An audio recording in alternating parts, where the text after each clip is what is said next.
안녕하세요. 배신의 장미입니다. 오늘의 사연 지금 시작합니다.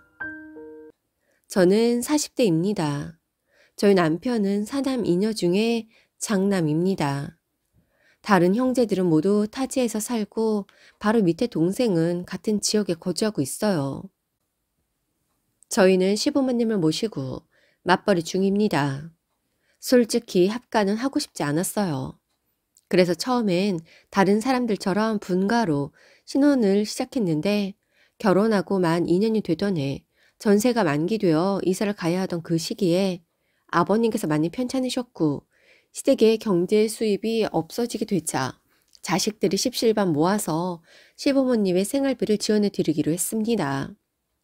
하지만 어머님도 그리 건강하신 분이 아니라 결국엔 저희 부부가 새로운 전셋집을 구하는 대신 시댁으로 합가를 하게 되었던 거죠. 당시 시동생들도 시누이들도 모두 타지에 있었기에 시댁과 30분 거리에 살던 저희가 합가를 하는 게 당시로서는 최선이라고 생각을 했었습니다. 지금은 그때의 그 선택을 너무나 후회하지만 그땐 남편이 큰 아들이라는 이유로 제가 맏며느리라는 이유로 그랬었네요. 결론적으로 6년 정도 시아버지 병수발을 했었습니다. 병수발이라고 해봐야 낮은 직장 다니고 저녁으로 좀 보살펴 드리고 주말엔 기저귀까지 제가 다 책임져야 하는 상황이었죠. 너무 힘들었었습니다. 제 부모여도 하기 쉽지 않았는데 시부모님을 그것도 시아버지를 제가 케어하려고 하니 너무너무 힘들더라고요. 어머님은 몸이 약해 아버님 건사를 하실 수도 없었고 남편은 주말에도 일을 해야 하는 직종이기에 저를 대신해서 할 수가 없었어요. 그래서 주말만이라도 다른 형제들이 한두씩 번갈아 와서 돌아가며 함께 케어를 해달라고 했지만 다들 이유도 사연도 각각이라 처음에 한두 번 아버님 케어하고는 아무도 하지 않았습니다. 저라고 무슨 대단한 마음이 우러나서 했겠어요. 그저 착하고 고마운 우리 아버님이 그러고 계시니 그게 안타까워 수발을 했습니다. 요양원에 모시는 게 맞았을 텐데 모두들 반대하기도 했고 때마침 나오는 요양원들의 사고들에 저도 마음이 놓이지 않아 제가 제 팔자 자처한 것이지만 그렇게 아버님 수발을 했습니다. 그렇게 세월이 흘러 아버님이 돌아가시고 이제 좀 편해지나 했는데 뒤이어 어머님이 뇌출혈로 쓰러지셔서 어머니도 제가 집에서 모셨습니다. 큰 시동생은 제가 평일에 직장을 나가니까 형수, 드릴 말씀이 있어요. 저한테요? 아, 무슨 이야기인데요? 제가 생활비를 조금 보태드릴 테니까 직장 그만두시고 집에서 어머니를 모셔주시면 안 될까요? 네? 그게 무슨 말씀이세요? 엄마가 낮에 혼자 계시는 게 신경이 쓰여서요. 거동도 불편하신데 넘어지시거나 다치실까 걱정도 되고. 아, 그건 어려울 것 같아요. 왜요? 그러다가 엄마가 더 다치시면 어떻게 해요? 그렇게 걱정이 되시면 도련님이 오셔서 어머니를 돌보세요. 아니면 요양원을 알아볼까요? 제 이야기에 시동생은 더 이상 말을 하지 못하였고 어머님은 잘 부탁한다고 했습니다. 정작 모시는 사람이 힘들다는데 그저 저한테 의무를 다하라고 하니 솔직히 기가 막혔습니다. 시어머니 수발을 드느니 일하는 게 더 낫긴 하잖아요. 돈도 벌고. 하지만 그 무엇보다 모르면 몰랐지 아버님 때 수발 경험이 있어서 두려웠습니다. 단 무엇보다 기저귀 가는 게 너무 힘들었었고 어머님 때도 기저귀를 갈게 되자 그 고통이 더 심해져 스트레스로 불면증까지 왔었거든요. 결국 남편과 상의 후 어머님을 요양원으로 모시자고 했습니다. 이런저런 말이 많았지만 결론적으로 다른 형제들은 모두 다 찬성을 했어요. 딱 한 사람만 빼고요. 바로 남편 아래인 큰 시동생이 반대를 했습니다. 형, 어떻게 엄마를 요양원에 모신다고 할 수가 있어요? 아, 그건 아니잖아. 우리 엄마잖아. 우리 엄마는 우리 어렸을 때 다 똥기저귀 갈아주면서 키웠는데 왜 자식들이 되어서 그걸 못한다고 하는 거야? 엄마는 우리 6을 키웠어. 우리는 엄마 한 명을 케어하면 되는 거잖아. 너무 아무렇지 않게 말을 하는데 어머님을 모셔보지도 않고 그렇게 말을 하니 너무너무 속상하더라고요. 화도 나고 그래서 도련님, 그렇게 당당하게 말할 거면 도련님이 모셔봐요. 하실 수 있을 것 같아요? 물론 할 수야 있겠죠. 그런데 기억 없는 수발? 그거 부모 자식 간이라도 힘든 거예요. 저는 제 친부모님도 아닌데 아버님 때부터 하고 있는 거라고요. 다들 저에게 말로만 수고한다, 고생한다 했지. 언제 한번 와서 어머님과 아버님 수발 들어봤어요? 간호해봤어요? 맨날 핑계만 대고 입으로 공치사 하는 거? 하나도 필요 없어요. 도련님이 모시고 가세요, 그러면. 네, 제가 모시고 가죠. 형수님, 정말 너무하시네요. 진짜 냉정하다. 친부모님이라도 그러셨겠어요? 그러면 친부모님인데도 왜 다들 안 돌보시는데요? 제가 모시겠습니다. 우리 엄마, 제가 모신다고요. 그리고는 어느 날 큰 시동생이 어머님을 모시고 가더라고요. 그 일이 벌써 2년 전 일이네요. 그런데 재미있는 건 큰 시동생이 어머님을 모시고 가고 얼마 뒤 결혼을 했습니다. 아버님은 돌아가신 뒤였고 어머님은 그러고 계시니 상견례도 없이 어느 날 결혼을 한다고 하더라고요. 동서와는 왕래가 딱히 없었어요. 딱 2번 봤습니다. 어쨌든 저로 인해 남편과 시동생은 남같이 살게 되었고 어쩌다 보니 저는 아주 나쁜 사람으로 시댁 식구들 사이에 소문이 나 있었습니다. 아픈 시어머님 쫓아내어서 동서가 모시고 있다고. 현재 저희 어머님은 많이 호전이 되어 어르신 유치원에 다니십니다. 명절 당일 빼고 주말에도 가신다네요. 항상 동서한테는 미안한 마음을 가지고 있었어요. 하지만 되돌리기에 너무 멀리 와 버려서 이젠 되돌릴 수도 없습니다. 문제는 얼마 전 동서한테 연락이 오더라고요. 자기 더 이상은 힘들어서 못하겠다고 어머님 좀 모시고 가라고 하더군요. 보아 아닌 시동생이랑은 의논하지 않은 것 같고 동서 본인 생각인 것 같았습니다. 형님, 저 너무 힘들어요. 어? 어머님 모시는 건 말이에요. 아, 그렇지?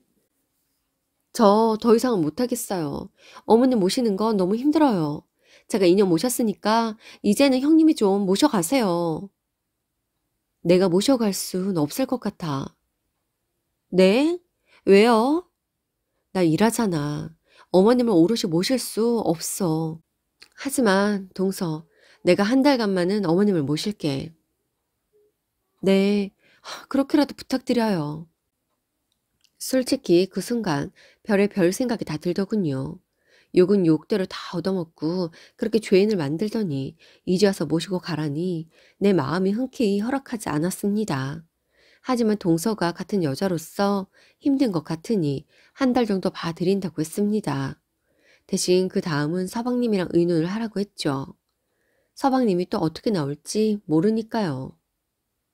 이후 동서는 이후 어머님은 저희 집에서 한 달간 모시게 되었고 다시 동서네로 가시게끔 했습니다.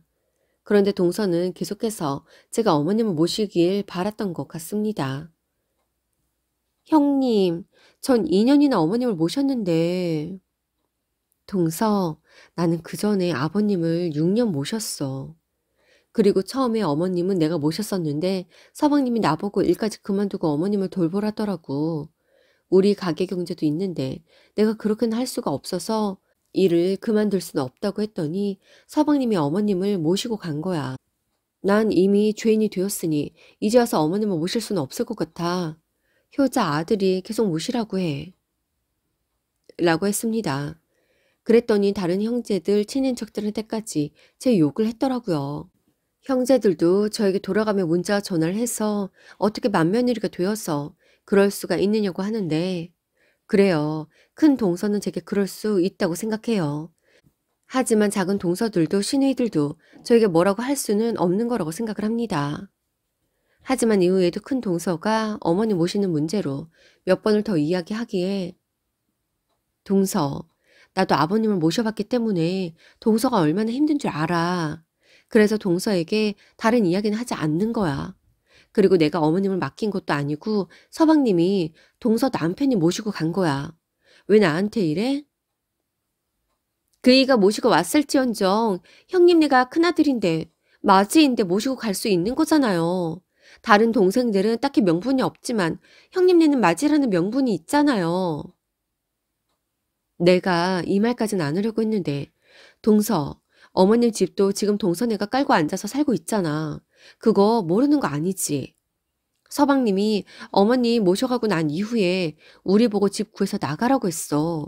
자신이 그 집에 들어가서 산다고. 어머님한테는 익숙한 공간이 필요하다고. 그래서 우리가 그 집 비우고 나온 거야. 그래서 어머님 댁에 들어가서 살면서 명의도 서방님으로 바꾼 걸로 알고 있는데 그 정도면 동서네가 모시는 게 맞는 거 아니야? 하지만 그리고 난 일을 하면서 애들 건사해야 하기에 어머니까지 살필 겨를이 없어. 지금 상황은 동서네가 어머님을 모셔야 하는 거라고. 형님이라고 절 가르치려 들지 마세요. 총각인 우리 남편이 어머님 모시고 살 때부터 알아봤어요. 형님이 오죽 힘들다고 했으면 제 남편이 총각 때부터 어머님을 모셨겠냐고요. 아무리 자식이라지만 남자가 혼자서 그것도 아픈 엄마를 동서에게 전 이미 나쁜 사람입니다. 이 문제는 저와 남편에서만 대응할 문제가 아닌 것 같아서 다른 형제들에게도 이야기를 해보았지만 하나같이 요양원에 모시는데 동의를 했으니 더는 관여를 하지 않겠다고 하며 발을 빼더군요. 제 입장에서 보면 그래 어머님을 요양원에 모시는 것으로 동의를 하는구나 싶기도 하지만 한편으론 다른 사람들도 아니고 자신들을 낳아준 엄마에 대한 이야기에 한 발 물러서서 방관자적인 입장을 보이는 태도가 의아했습니다. 결국 큰 시동생만 어머님을 요양원에 못 보낸다며 한바탕 난리를 쳤고 정작 어머님을 돌보는 사람인 동서는 화가 나서 그 화풀이를 저에게 해대는 거였죠. 큰 시동생이 결혼을 하기 전에 이미 어머님을 모시는 문제로 저희와는 사이가 대면대면했기에 몰랐었는데 이번에 시누이들에게 들어보니 큰 동서가 시집 올 때 큰 시동생이 조건을 하나 걸었다고 하더라고요. 자신이 생활비는 얼마든지 넉넉하게 줄 테니까 회사에 다니지 않으면서 살림만 하고 어머님을 모셔달라고요. 그때 큰 동서가 좋다고 오케이를 했다고 합니다. 그래 놓으니 자신의 남편에게 큰 시동생에게 더는 말을 하지 못하는 거였어요. 이제 어머님을 부양하는 문제는 해결이 되었구나 하고 마음을 놓고 있던 찰나 큰 동서가 집으로 찾아왔습니다. 그날은 오랜만에 제가 쉬는 휴가일이었어요. 저희 달콤한 휴가를 방해하는데 솔직히 동서가 당황스러웠습니다. 아니, 여기까지 어쩐 일이야? 마지막으로 형님하고 정말 심도 깊이 이야기를 나누고 싶어서요. 나하고 우리가 그렇게 이야기를 나눌 사이인가? 못 나눌 사이도 아니죠. 그런가? 무슨 이야기를 하고 싶은 건데? 다름이 아니라 어머님 말이에요. 어머님 이야기는 지난번에 끝난 거 아니야? 왜 또 어머님 이야기를 꺼내는데? 형님은 끝났다고 생각할지 몰라도 저는 아니라서요. 전 아무리 생각해도 속은 것만 같아요. 제가 그 사람과 결혼할 때까지만 해도 어머님은 정말 많이 아프셨어요. 그럼 그땐 발병하신 지 1년이 갓 되었을 때이기도 했고 처음엔 더 안 좋으셨으니 아무래도 그랬겠지. 그런데 지금 보세요. 이제 살살 거동도 하시고 음식도 곧잘 드시고. 그래. 그래서 나한테 어머님의 현 상태를 이야기해 주려고 만나자고 한 거야? 그게 아니라 결혼할 당시에 제 계산대로라면 어머님은 작년쯤 돌아가셨어야 해요. 그런데 점점 조금씩 좋아지고 계시잖아요. 그야 동생 정성이 어머니께 닿으니 호전이 되신 거겠지. 그리고 무슨 말을 그렇게 해? 어머님이 돌아가셨어야 한다고? 어떻게 살아계신 분을 두고 나아지고 계신 분을 두고 그런 말을 할 수가 있어? 형님, 형님 일 아니라고 그렇게 말씀하지 마세요. 내 일이 아니라서가 그러는 게 아니라 내 남편이 어머니시잖아. 사람이 도의라는 게 있는데 어떻게 돌아가실 때가 되었는데 돌아가시지 않는다는 말을 할 수가 있어? 정말 저는 매일 하루하루가 고통이에요. 이 생활을 온종일 매일 2년을 꼬박해 보시라고요. 나도 했어. 나는 6년이나 했다고. 아버님 6년, 어머님 반년. 그런데 내가 아무것도 모르고 이런 말을 한다고 생각하는 거야? 또 그 말씀이에요. 형님도 해봤다? 지금 하고 있는 건 아니잖아요. 아, 서방님이 전혀 안 도와줘? 혹시 오롯이 동서 혼자 다 하라고 해? 밤이랑 주말에는 그 사람이 하긴 하지만 어찌 되었든 전 매일매일 일하고요. 그러면 동서는 나보다 낫네. 동서가 잘 아는지 모르겠지만 우리 그이는 이른 새벽에 출근하고 주말에도 출근을 하거든. 물론 그렇기에 돈을 잘 벌어오지만 대신 살림도 육아도 부모님 부양도 모두 적극적으로 참여를 하지 못해. 그래서요? 나는 회사를 다니면서 살림도 육아도 부모님 부양도 혼자 다 했다는 말을 하는 거야. 그래도 나는 내가 모시기로 한 이상 내 몫이라고 생각하고 열심히 했어. 그래서 지금 형님이 그만큼 했으니 저도 그만큼 하라는 거예요? 아니, 그런 말이 아니야. 나는 내 상황이 그렇기에 나 스스로가 그런 삶을 살았지만 동서가 지금 놓인 상황들이 싫다면 내가 아니랑 서방님이랑 상의해야 한다는 거야. 형님, 그 사람 성격 모르세요? 내가 서방님 성격을 알면 뭐? 달라져? 지금 나보고 먼저 나서서 어머님을 모시겠다 그래 달라는 거야? 그런 헛꿈은 꾸지 마. 그럴 일은 없으니까. 아니면 동서가 나서서 요양원을 모신다고 해. 2년 전 그날도 서방님을 제외한 모든 자식들이 어머님을 요양원에 모시자는 것에 찬성을 했었어. 단 가까운 데 모시고 자주 찾아뵙자고 말이지. 그런데 서방님이 싫대. 안 된대. 우릴 모두 벌레 보듯 하더라고. 그렇게 서방님이 모시고 간 뒤 동서랑 결혼을 하더라고. 내가 알기로 동서에게 어머님을 부양하고 지내야 한다고 말을 한 걸로 알고 있는데 그게 그렇게 억울해? 스스로 만든 상황이야. 괜히 다른 사람에게 이러지 마. 그래봐야 나도 동서도 바깥에서 들어온 사람이고 며느리고 결국엔 남이야. 남편이랑 해결해야 하는 일은 남편하고 해결을 봐야지. 나한테 이러지 말라고. 이 문제에 내가 대안이 될 수는 없어. 솔직히 처음엔 동서가 안타깝기도 했었어요. 저도 동서도 며느리인데 시어머니 병습을 한다는 게 보통 일이 아니니까요. 작은 동서들도 시누이들도 그 문제는 큰 시동생 내서 1차적으로 해결이 되어야 우리들이 어떻게 해도 할 수 있는 문제인 것 같다고들 합니다. 이성적으로 생각을 해보면 어찌 되었든 가까운 요양원을 모시는 게 나을 것 같은데 큰 시동생은 결세 반대하며 어머님을 모시고 있으니까요. 그러니 제가 너무 신경을 쓰지 말라고 합니다. 둘이 알아서 하게 놔두라면서요. 그런데 저희들끼리 이런 대화를 나누는 걸 아는지 모르는지 큰 동서가 작은 동서들과 시누이들에게 전화를 해서는 맞이가 되어서 어머님은 모른 척한다. 어머님이 큰 며느리 불편해서 다시는 그 집에 안 가려고 한다. 대체 모시고 살 때 뭘 얼마나 함부로 해댔기에 어머님이 이러냐 등등. 사실 이런 상황이 처음은 아니에요. 그간에도 서로 몇 번 본 적이 없는데 저에 대해 그렇게 불만들을 표출했었으니까요. 하지만 이번에 서로 통화를 하며 그런 감정들을 주고받았더니 썩 유쾌하지만은 않더라고요. 더 정확히 표현하자면 마음의 상처를 받았습니다. 큰 동서는 자신이 직접 보지 않았기에 제가 아버님을 모신 기간들을 아픈 부모님 모신다는 것이 어떤 건지 자신도 안다는 식으로 말을 하고 넘어갔지만 아버님은 정말 제가 똥기저귀 수발까지 들었었거든요. 그 트라우마 때문에 정신과까지 다녔었는데 어머님은 제가 모시고 있고 시동생에게 가시던 그 해에만 기저귀를 하셨었지 이후에는 다시 거동이 가능해지시며 그나마 기저귀는 안 하시는 건데 아무리 부모님 모시는 건 매 한 가지라지만 제가 더 악조건의 부모님을 모셨다고 말할 수 있기에 저는 동서에게 얼마든지 말을 할 수 있었던 거였습니다. 결국엔 본인이 선택한 삶이잖아요. 제가 그 삶으로 등 떠민 거 아니잖아요. 지금 이런 상황에 탓을 할 사람이 필요하니 저를 끌어들인 것 같은데 아무리 생각해도 어처구니가 없었습니다. 그리고 또 한편으론 내가 어머님 요양원으로 모시자고 한 게 그렇게 죽을 죄를 지은 일인가 하는 생각과 분노가 치밀어 오르기도 하더라고요. 결국엔 자신의 뜻대로 되지 않자 동서는 형제들은 물론이고 동네방네 제 욕을 얼마나 하고 다녔는지 어떤 이는 그 당사자가 저인지도 모르고 저에게 이야기를 하는 사람도 있더라고요. 그냥 이대로 귀 닫고 살아야 할까?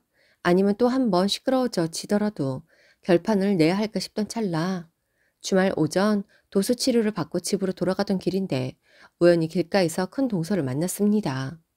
같은 동네는 아니어도 관공서며 대학 맡으며 상업치고 종종 마주칠 때가 있는 거리에 살고 있는데 그간은 한 번도 길에서 마주친 적이 없었는데 그날 딱 마주친 거예요. 서로 감정이 그리 좋지 않기에 그냥 짧은 인사를 하고 스쳐 지나가려는데 그 순간 저에게만 정확히 들리도록 아, 재수없어. 부모도 버리는 주제에 잘도 돌아다니네. 라고 하는 겁니다. 대체 제가 나한테 왜 그러지? 내가 계속 참아야 하나? 기분이 나쁜데 싶더라고요. 그래서 지금 무슨 말을 했냐고 하니 정말 아무것도 모른다는 식으로 퉁명스럽게 네? 제가 뭐요? 나한테 재수없다고 하지 않았어? 아, 다 들었으면서 뭘 되물어요? 다시 듣고 싶어서 그래요? 아, 재수없어. 그간 내가 도인이다. 동서도 힘들어서 그랬겠지라고 생각을 하며 참고 참아왔는데 그 순간 인내심이 뚝 하고 끊어져 버렸습니다. 그리고는 잠깐 기억이 없는데 정신을 차리고 보니 제가 동서에게 저벅저벅 걸어가 동서의 뺨을 양쪽으로 올려쳤더군요. 저의 행동에 당황한 동서도 이 상황이 무슨 상황인지 파악하는 듯 아무 말도 하지 못했어요. 동서, 스스로 선택한 삶이 잘못된 것 같다고 해서 남의 탓하지 마. 나는 동서의 결혼에 어떤 관여도 하지 않았고 어느 날 보니 둘이 결혼해 있었어. 지금 이 상황이 너무 싫고 힘들어도 탈피하고 싶다면 네 남편이랑 상의를 하라고. 한 번만 더 나한테 이랬다간 그 머리털을 다 뽑아버릴 줄 알아. 그리고 나에 대해서 험담도 하지 마. 결국엔 다 내 귀로 들어와. 무슨 말인지 알겠어? 라고 말하고 돌아서서 집으로 왔습니다. 정녕 말 안 듣는 사람에겐 내가 약인 건지. 그 일 이후로는 제게 어머님 부양 문제로 연락을 하지도 않았고 다른 사람에게서 제 이야기가 제 귀로 흘러 들어오지도 않았습니다. 어찌 보면 바로 아래 동서라 서로 잘 지내면 가장 잘 지낼 수 있는 사이일 수 있겠지만 저희는 이미 그러기에는 아주 많이 늦은 듯합니다. 서로 잘 지내기 그런 거 바라지도 않아요. 그냥 각자 알아서 살면 그것으로 되었지요. 저는 다른 형제들에게도 딱히 서운한 감정도 없어요. 결혼했을 당시 시댁으로 들어간 것도 결국엔 제가 선택했고 그들이 바빠서든 멀어서든 직접적으로 부양하기 힘들다고 의사를 표현했으니까요. 그리고 돈으로 대신해서 시부모님에게 들어가는 재반적인 비용들을 그들이 n분의 1 해주었었으니까요. 지금 다시 그때로 돌아가라고 한다면 싫지만 그 당시에는 제가 선택한 상황이었기에 정말 최선을 다했습니다. 그랬기에 후회는 없어요. 동서도 자신이 선택한 삶이니 그 매짐도 스스로 해야 한다고 생각합니다. 계속 부양하던지 아니면 자신의 남편을 선택하던지 어머니 집까지 명의 이전해서 가지고 가놓고 책임을 다하지 않겠다는 게 의문이긴 하지만 말이죠. 오늘도 함께 해주셔서 감사합니다. 지금까지 배신의 장미였습니다.